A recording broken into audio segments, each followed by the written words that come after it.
Hi guys, so today I'm going to be doing two book reviews in one. I'm going to be reviewing The Boundless Sublime by Lili Wilkinson and With Malice by Eileen Cook. I was sent both these books in exchange for a honest review by Ellen and Unwin, so thank you very much. And I've decided to combine these in one video to do the book reviews of because they both are kind of dark books, and I thought why not just kill two birds with one stone and put these books in a video together for a review. So I'll be putting the time in the description below if you want to skip, for example, to the With Malice review. I'll be putting what time to skip to, but for now let's just get into it. I would recommend sticking around for both because I both really enjoyed both of these books, so why not hear about both books and then maybe you can choose one or both to take home with you. Except I don't know how you're going to take it home with you unless you go out and buy it. I don't know, I'm confused. It's 4 o'clock and I don't know what's happening. Anyway, let's just ignore my little meltdown or whatever that was and get into reviewing The Boundless Sublime by Lili Wilkinson. Lili Wilkinson, I believe, is actually an Australian author,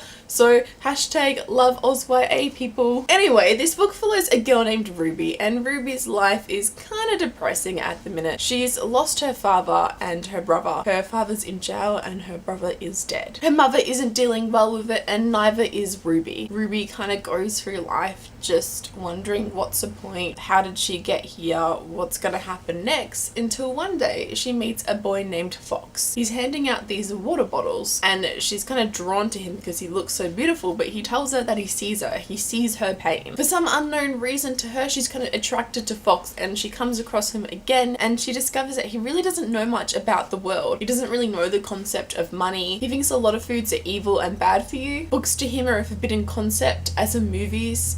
Basically, he's just kind of naive about the whole world. But at the same time, he's wise and soulful and clever about the things that he does know. And Ruby kind of sparks his friendship with Fox. As Ruby starts spending more time with Fox, she finds out that he's actually from this institute and she starts spending time with Fox's family. And before she knows it, she's kind of drawn into this cult, wherever she likes it or not. And she tries to try and escape if she even can and bring Fox with her. So that's the basic premise of this book. Now obviously this book deals with a cult, and so it kind of deals with the dark topics that surround a cult. So if you're not really comfortable with reading those topics or reading about a cult, I wouldn't recommend this book. However, if you are interested in those things or if it's something that you would be comfortable reading about, I really do recommend this book. I found the characters really interesting and clever. I really liked Fox especially. I think Fox was my favorite character in here. Ruby at times I liked, and at times she just infuriated me. At times she seemed really blind to what was going on and also really submissive and would just do anything, and I was like, why Ruby, this isn't you? And I could understand why, but at the same time she just kind of frustrated me in that way. I think this book dealt really well with the whole ideas of a cult and how easy it is to get sucked into something like this, especially, you know, if you're going through a dark time yourself.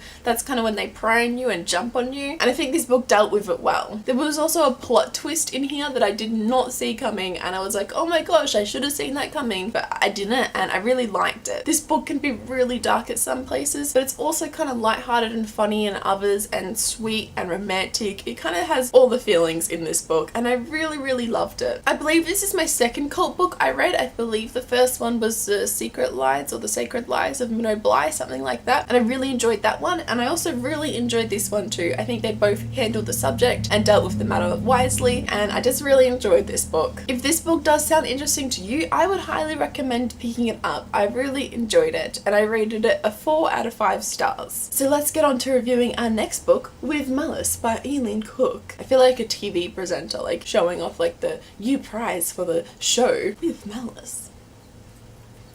Okay, I'm in a really weird mood apparently, so let's just skip past this and get straight into what this book is about. This book follows a girl named Jill who one day wakes up in a hospital room and she can't remember anything that happened the 6 weeks prior to it or much before that too. All that she knows is what she's been told, which is basically that there was an accident, and in this accident her best friend died. However, a lot of people are questioning whether it wasn't an accident, and it's involving lawyers and a press team, and basically everyone thinks Jill is guilty. Everyone thinks that Jill crashed this car on purpose. And Jill herself doesn't even know if she did it or not because she can't remember. This book is a very stressful ride. That's all I'm going to tell you about this book. But oh my gosh, this book for me was unputdownable. Unputdownable? That's not a word, but I just, you know what I mean? I couldn't put it down. I read this in one sitting And I think it's a perfect book to do that. Actually, I'm spewing that I didn't read this in a reading marathon because that would have been perfect. But yeah, it was just so intriguing and suspenseful, and I just needed to know what was going to happen next. At every move, you're questioning what you know and what you don't know, because you're basically like Jill. You don't know what happened that 6 weeks prior, and you want to believe what you think, but in reality, you just don't know.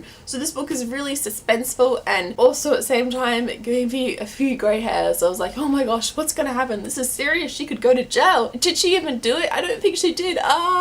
Basically my thoughts while reading this book. I wanted to say something about the end just there, but I couldn't. But I can't even say if I expected it or not, but let's just say I liked the ending.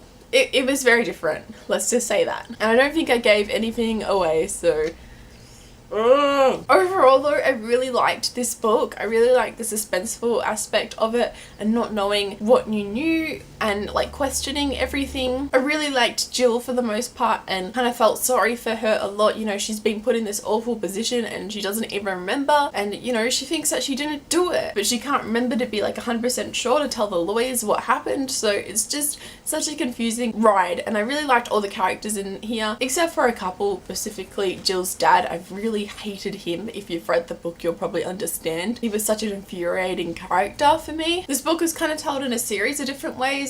First off, it kind of follows Jill now and present. Then it kind of follows Jill in the past, flashbacks of what happened as you kind of go on with the story. You also have segments from a TV show called Crime Watch where they follow the story along and see what they think of what's happening, as well as police records and news articles and everything like that. I think that the way the story was told was really intriguing and also kept up the suspenseful aspect of the book. As I said, I read this book in one sitting. I couldn't put it down. I really enjoyed my time reading it, and obviously for that I highly enjoyed it. I rated this book a 4 out of 5 stars. Again, if this book sounds interesting to you, I would highly recommend picking them up. So you can kind of see why I love these two books together. Whilst they are very different, they also deal with two very dark topics, and I thought they would fit perfectly together. I really enjoyed both of these books. I couldn't pick which book I enjoyed more. Maybe if I had to say with Malice, but only slightly. I still really did enjoy this one too. So if any of these books sound interesting to you, I would highly recommend them. They both deal with very dark topics, but I think they're really interesting and intriguing and at some point suspenseful. Let me know in the comments below if you have read the Boundless Sublime or With Malice and what you thought of them, and like this video if you liked it, subscribe if you'd like to see more book related videos from me, and I will see you next time. Okay, bye! I think I realized why I've been so crazy and just my feelings have kind of been all over the place in this video. It's because right before this video, the only thing I've had to eat all day, and right now it's 4:30, is, you know, Ice Magic, which is basically like this chocolate topping that you get. I've just been eating that by itself because I'm an adult.